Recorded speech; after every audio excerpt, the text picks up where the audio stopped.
So on March 14th, my dad will be 80, a heavenly 80 in heaven. I miss my dad a lot. So let me get into the story. I lost my dad a year ago. Last year, I was his caregiver for 4 years, the last 4 years of his life. He had went to the hospital. He had drove himself because I don't drive. He had drove himself to the hospital, and he goes to the VA hospital in Salt Lake. So he had drove himself to the VA hospital in Salt Lake, and he was getting his routine shot in his back. Well, they said, you're not going home. Your oxygen's 80%. They at first thought my dad had pneumonia. So they took him to the ER. His oxygen was at 80%. And they said, you're not going home. So they put him on the pneumonia floor in the VA hospital. And then they moved him from there that night, or that next day. They moved him from there to ICU. They intubated him for about 4 or 5 days. He wasn't there. He wasn't awake. He didn't hear anything. He didn't know anything. They incubated him. After being in the ICU for about 4 or 5 days. And then my aunt came down, and my aunt seen him and everything. My mom's sister came down and seen him and everything, and brought him a smoothie in the ICU and was talking to him and just got to see him. Then when they put him under and they incubated him, not incubated him, but they put him to sleep for 3 or 4 days. He was asleep for all that time. And then they did they did a bone test on him, and they found out that he had blood cancer, that he had leukemia. He had AML leukemia, acute myeloma leukemia. They didn't know where the bleeding was going to be, or they couldn't stop the bleeding. They didn't know how. They couldn't figure it out. So after being there, they got him stable. They got him taken care of. They moved him to the heart unit because he had some heart problems. They put him in the heart unit. After the heart unit, he stayed there for about another 2 or 3 days. They moved him to the cancer unit. He stayed the rest of his time in the cancer unit. I was there every day. I don't drive, so I took a lift every day. My dad paid for me to go up there on a lift. I took a lift every day with the lift to the Veterans Hospital in Salt Lake. After, like, he would always call me, hey, could I have a salad? Hey, could I have this? Hey, could I have that? Hey, could I have this or that? I'd always bring it to him. The hardest places for me to go now is Olive Garden and In-N-Out. I just can't eat there because those are my dad's 2 favorite places. And it's a struggle. It's extremely, extremely hard for me to go there and just want to eat there. And I just can't. I mentally can't and physically cannot. It's been a journey. The last year of my life, or excuse me, my dad's life, when he was in the hospital last year, he ended up staying for a month. After being in the hospital for a month, he ended up passing away. He wanted to go home to Monterey, California.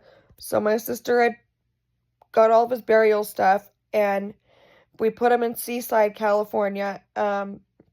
We buried him at a veteran's gravesite in Seaside, California, which was the hardest thing I could do because he's not close to me. I can't visit often. I can't talk to him.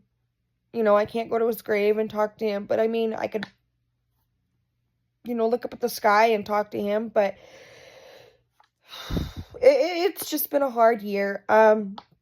So when they moved him to the cancer unit, he stayed there for a month.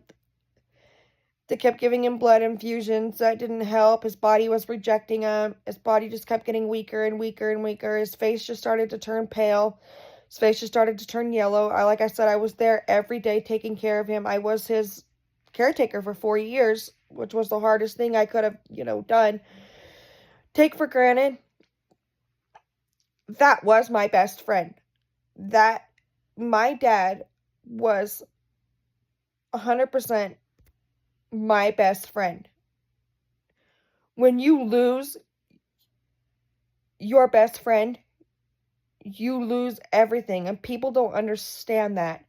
People don't understand that when you lose the person who means the most to you in your life,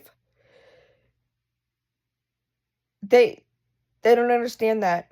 They don't, I don't know how to tell you. I don't know how to tell you and comprehend to you guys that is the hardest thing in life that I have to go through right now. He's been gone, yes, almost a year. On the 16th of March is when he passed away, a few days after his birthday. My mom's coming to celebrate his passing with us today, and it is the hardest thing I have to go through today. My dad left me his 2007 Suburban, and people don't understand how hard it is when other people drive that, or other people do things, or other people, I live in his house now with my brother and my husband and my husband's son. I stay in my dad's room, which is the most hardest thing I have to go through. The absolute hardest thing is being in his house and sleeping in his room and seeing where he used to sleep and being downstairs where he used to be and just seeing all of his stuff in the house and seeing everything in the house and just seeing just everything, just life in general. I'm still healing from his passing. One day I hope to heal from it, but not forget him. But just heal from it. At such a young age, I had lost my dad. I'm only 32. And to me, that feels like such a young age to lose my dad. And like I said, I'm just healing from it. I'm trying to heal. I'm trying to process it.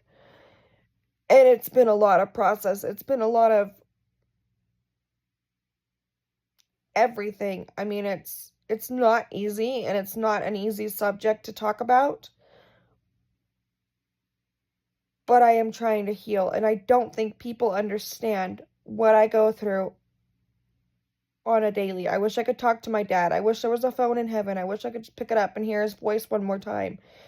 I wish I could just go downstairs where I used to come often, and come visit my dad and just say, "Hey, Dad, I love you." I wish I could just go upstairs and eat dinner with him and have salads, and salads was his favorite thing. So now for me to eat a salad, I can't. I physically cannot. I get sick. It's just too much. It's too hard. And I don't think people understand. People don't understand what mentally and physically I am still going through.